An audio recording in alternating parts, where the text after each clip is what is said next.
وسلم قال ما شأنك؟ قلت كنت بين أظهرنا فكنت فأفتأت علينا فخشينا أن يفتك عدونا ففزئنا فكنت أول من فزئ فأتيت هذا الحائط فاحتضرت كما يحتضر الثعلب فنظرت وهؤلاء الناس وراءي فقال يا أبا هريرة وأعطاني عليه فقال اذهب بنعلي هاتين فمن لقيت من وراء هذا الحائط يشهد أن لا إله إلا الله مستيقنا بها قلبه فبشره بالجنة. فكان أول من لقيني عمر فقال ما هاتان نعلان يا أبا هريرة؟ قلت هاتان نعلى رسول الله صلى الله عليه وسلم بعثني بهما من لقيت يشهد أن لا إله إلا الله مستيقنا بها قلبه فبشره بالجنة. قدر بني عمر بين ثديي فقررت نصفي فقال ارجع يا أبا هريرة فرجعت إلى رسول الله صلى الله عليه وسلم قال هشت بالدفاع ورأيت بني عمر خرج بني عمر فإذا هو على إثري فقال رسول الله صلى الله عليه وسلم ما لك يا أبا هريرة؟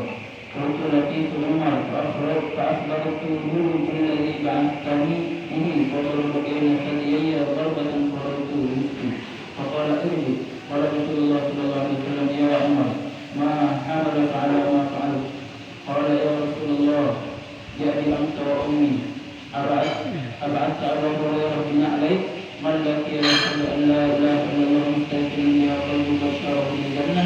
قال نعم. قال فلا تفعل فإني أخشى أن يتكل الناس عليها فخلهم يعملون. وقال رسول الله صلى الله عليه وسلم فخلهم وذاقهم الفوائد. بسم الله الرحمن الرحيم. نحمده ونصلي ونسلم على رسول الله صلى الله عليه وسلم. رب اشرح لي صدري ويسر لي امري واحلل عقدة من لساني يفقهوا قولي.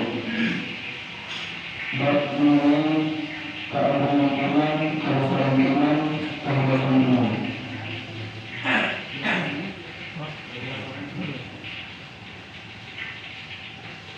Kabar gembira dari Rasulullah Sallallahu Alaihi Wasallam mengenai masuk surga bagi orang yang bersaksi bahwasanya tiada Tuhan yang berhak disembah kecuali Allah Subhanahu Wa Taala karena yakin dalam hatinya. Berita gembira dari Rasulullah Sallallahu Alaihi Wasallam mengenai masuk surga bagi orang yang bersaksi bahwasanya tiada Tuhan yang berhak disembah kecuali Allah Subhanahu Wa Taala dengan keyakinan betul yang mantap di dalam hatinya. Imam Muslim telah mengeluarkan dari Abu Hurairah radhiyallahu taala anhu, beliau berkata, dulu kami sedang duduk di dekat baginda Rasulullah Sallallahu Alaihi Wasallam. Dulu kami duduk di dekat baginda Rasulullah Sallallahu Alaihi Wasallam mengenai beliau.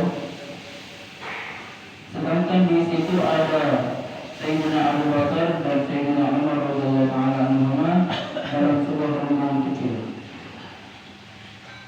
Maka baginda Rasulullah Sallallahu Alaihi Wasallam beliau meninggalkan kami beranjak dari tempat tersebut yang di tempat kami berkumpul tadi. Beliau beranjak pergi, padahal sebelumnya beliau telah duduk bersama kami di situ dengan jangka waktu yang panjang atau lama. Beliau berangkat sendiri. Akhirnya kami pun khawatir, sangat khawatir jika beliau berangkat sendiri akhirnya terjadi sesuatu terhadap beliau. Karena beliau berangkat sendiri. Akhirnya semua para sahabat radhiyallahu taala anhum ajma'in khawatir jangan sampai terjadi sesuatu kepada beliau sedangkan kami lalai dengan beliau. Maka kami pun terperanjat lalu berdiri. Terperanjat bahasa ininya apa? Ya, kaget langsung berdiri, mengambil tindakan. Maka akulah orang yang pertama kali terperanjat, kaget dan berdiri untuk menemui Rasulullah Sallallahu Alaihi Wasallam. Maka aku pun keluar. Aku keluar dari tempat kumpulan tersebut, lalu mencari baginda Rasulullah Sallallahu Alaihi Wasallam yang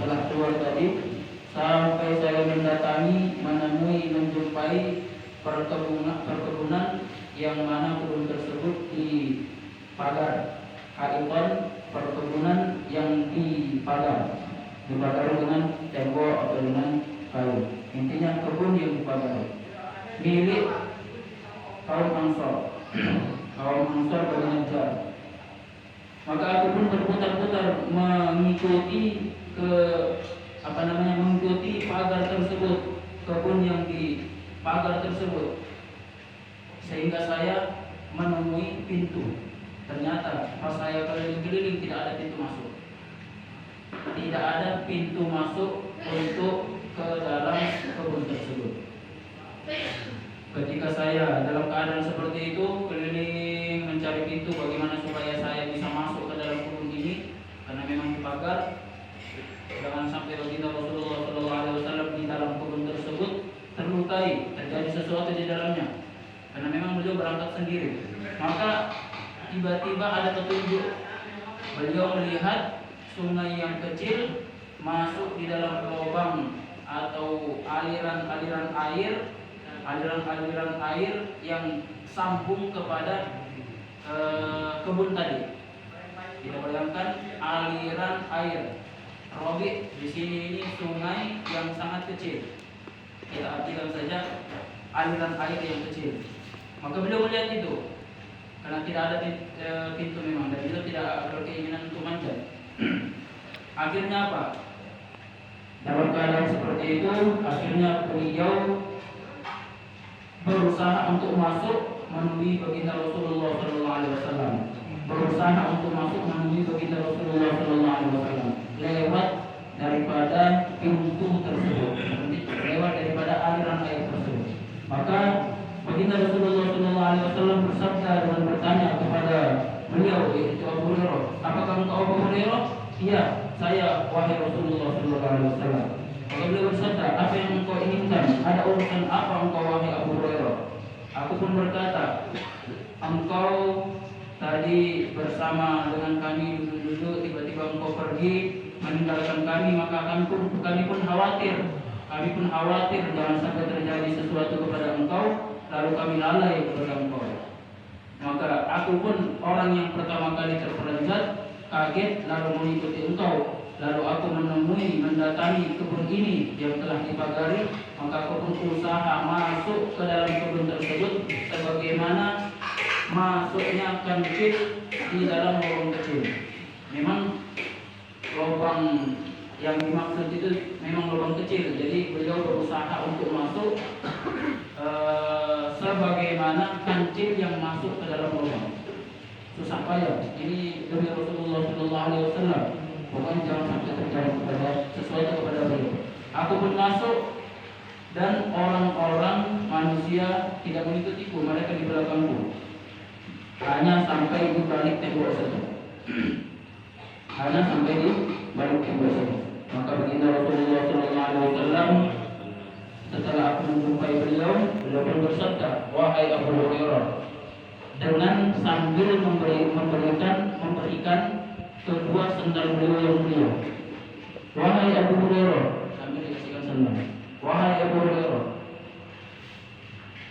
pergilah dengan membawa kedua sandalku ini, dan barang siapa yang engkau temui, siapa saja yang engkau temui di balik kebun ini, maksudnya di balik tembok kebun ini, yang mana dia bersaksi bahwasanya tidak ada Tuhan yang berhak disembah kecuali Allah Subhanahu wa taala, bersaksi la ilaha illallah dengan yakin dalam hatinya, yakin yang mantap tulus di dalam hatinya, maka berilah kabar gembira bagi dia bahwasanya orang tersebut akan masuk surga. Berilah kabar gembira bagi dia bahwasanya orang tersebut akan masuk surga. Maka selepas itu beliau pun keluar lewat jalan yang tadi juga. Lewat jalan yang tadi membawa kabar gembira tersebut, dan orang yang pertama kali beliau temui adalah Sayyidina Umar radhiyallahu taala anhu. Maka beliau berkata kepada Sayyidina Abu Hurairah. Sayyidina Umar berkata kepada Sayyidina Abu Hurairah, apa yang ingin engkau lakukan dengan kedua sandal ini wahai Abu Hurairah? Aku pun berkata, Ini adalah dua sandal baginda Rasulullah sallallahu alaihi wasallam. Beliau telah mengutusku dengan membawa kedua sandal ini, yang mana aku harus menyampaikan sesuatu kepada mereka, yakni barang siapa yang aku temui, siapa saja yang aku temui pertama kali ataupun kedua kalinya ataupun setelahnya, siapa saja semuanya yang dia bersaksi bahwasanya tiada Tuhan yang berhak disembah kecuali Allah Subhanahu wa taala, yakin yang mantap dalam dirinya, maka aku akan berikan kabar gembira kepada dia bahwasanya orang ini akan masuk surga. Maka mendengar hal tersebut, Sayyidina Umar marah sambil memukul Sayyidina Abu Hurairah radhiyallahu taala anhu. Saking kerasnya pukulan beliau di bagian antara kedua peti susu dada, beliau pukul di bagian dada sampai saking kerasnya itu sampai beliau terjatuh di tempat duduk. Maksudnya dipukul langsung jatuh. Begitu saking kerasnya. Karena Sayyidina Umar, nanti kita jelaskan apa maksudnya itu. Maka Sayyidina Umar berkata, kembalilah wahai Abu Hurairah. Maka aku pun kembali kepada baginda Rasulullah sallallahu alaihi wasallam. Maka setelah aku menemui beliau, aku pun mengadu sambil menangis. Ternyata Sayyidina Umar juga mengikuti saya. Lalu kami pun bertemu, dua-duanya bertemu dengan Rasulullah sallallahu alaihi wasallam. Maka Rasulullah sallallahu alaihi wasallam bersabda, mengapa engkau wahai Abu Hurairah? Aku pun berkata, aku menjumpai Sayyidina Umar radhiyallahu taala, maka aku berikan kabar yang telah engkau berikan kepada saya tadi, yaitu barang siapa yang bersaksi bahwasanya tiada Tuhan yang berhak disembah kecuali Allah Subhanahu wa taala, yakin dalam hatinya, maka dia marah lalu memukul sampai aku terjatuh di tempat duduk. Maka dia berkata, pulanglah, kembalilah menemui Rasulullah sallallahu alaihi wasallam. Maka mendengar berita ini, baginda Rasulullah sallallahu alaihi wasallam bersabda, wahai Umar, apa yang mendorong engkau untuk melakukan hal tersebut? Wahai Umar, apakah yang mendorong engkau untuk melakukan hal tersebut kepada Abu Hurairah, padahal dia menyampaikan hal yang benar? Maka Rasulullah sallallahu alaihi wasallam, maka Sayyidina Umar berkata, menjawab, wahai Rasulullah sallallahu alaihi wasallam, demi ayahku dan ibuku. Ini kata-kata dari seorang orang-orang Arab untuk menunjukkan kesungguhan dalam perkataannya. Jadi dengan bersumpah, demi ayahku dan ibuku sebagai tulisan, apakah engkau telah menutus Abu Hurairah dengan membawa kedua sandalmu dan dengan diberitahukan bahwasanya barang siapa yang dia jumpai bersaksi bahwasanya tiada Tuhan yang berhak disembah kecuali Allah Subhanahu wa taala, yakin dalam hatinya dengan benar, dengan dalam, dengan jujur, maka engkau akan memberikan kabar gembira bagi dia mengenai masuk surga. Rasulullah sallallahu alaihi wasallam bersabda, iya betul, saya yang memerintahkan Abu Hurairah untuk melakukan hal tersebut. Maka Sayyidina Umar berkata, "Fala taf'al fa inni akhsha an yattakilan nas 'alaiha." Janganlah engkau lakukan wahai Rasulullah sallallahu alaihi wasallam, karena sesungguhnya aku khawatir jangan sampai mereka mendengarkan tersebut, akhirnya mereka tawakal, bertawakal dengan kalimat tersebut, akhirnya mereka tidak mau beramal. Janganlah engkau lakukan hal tersebut wahai Rasulullah sallallahu alaihi wasallam, karena aku khawatir jangan sampai manusia mereka tawakal hanya mencukupkan dengan mengucapkan kalimat tersebut, lalu mereka meninggalkan amal. Maka faqulihim ya'malun, biarkan sajalah mereka beramal. Maka baginda Rasulullah sallallahu alaihi wasallam beliau bersabda, faqulihim, biarkanlah saja mereka beramal, tidak usah disampaikan ini. Seperti itulah yang dijelaskan di dalam kitab Syarhul Fawaid. Hadirin yang dimuliakan oleh Allah Subhanahu wa taala, apa maksudnya ini? Allah taala alam. Qadhi Iyad radhiyallahu taala an dan sebagian ulama beliau menjelaskan bahwasanya apa yang telah dilakukan oleh Sayyidina Umar radhiyallahu taala an kepada berita yang disampaikan oleh Sayyidina Abu Hurairah dari Rasulullah sallallahu alaihi wasallam mengenai kabar gembira masuk surga bagi orang yang yakin terhadap kalimat la ilaha illallah, ini bukanlah suatu iktiraf, suatu penentangan dari beliau kepada Rasulullah sallallahu alaihi wasallam, bukan. Melainkan apa? Melainkan bahwasanya apa yang dilakukan oleh Sayyidina Umar tadi itu adalah supaya mencegah manusia jangan sampai mereka hanya mengandalkan